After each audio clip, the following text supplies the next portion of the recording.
தாமிரபரணி ஆறுல இருந்து ஒரு கோலா கம்பெனி ஒரு நாளைக்கு 9 லட்சம் லிட்டர் தண்ணி எடுக்கிறாங்க. இதுல விவசாயத்துக்கு தண்ணி எங்க இருக்கும்? விவசாயி தற்கொலை பண்ணிக்காம என்ன பண்ணுவான்? இதெல்லாம் நிஜத்துல நடக்கவே நடக்காது இல்ல.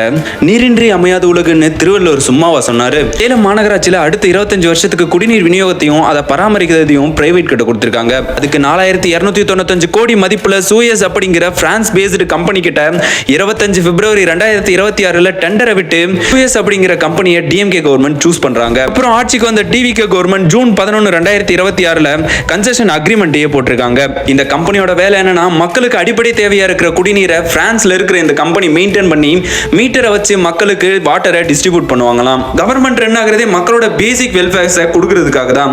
பட் மக்களோட பேசிக் வெல்ஃபேரா இருக்கிற தண்ணியே நம்மளால கொடுக்க முடியல, பிரைவேட் கிட்ட கொடுக்குறோம் அப்படின்னா மக்களோட மத்த வெல்ஃபேர் ஸ்கீம்ஸை நம்ம எப்படி கொடுக்க போறோம்? அர்ஜென்டினா, பொலிவியா, இந்தோனேஷியா, யூரோப் மாதிரியான கண்ட்ரீஸ்ல இந்த சுவிஸ் கம்பெனியை க்ளோஸ் பண்ணியிருக்காங்க. இந்த சுவிஸ் கம்பெனி மேல நிறைய முறைகேடுகளும் நிர்வாக புகார்களும் இருக்குது. அதனால கான்ட்ராக்டை க்ளோஸ் பண்ணி அனுப்பி முடிச்சு வச்சுட்டாங்க.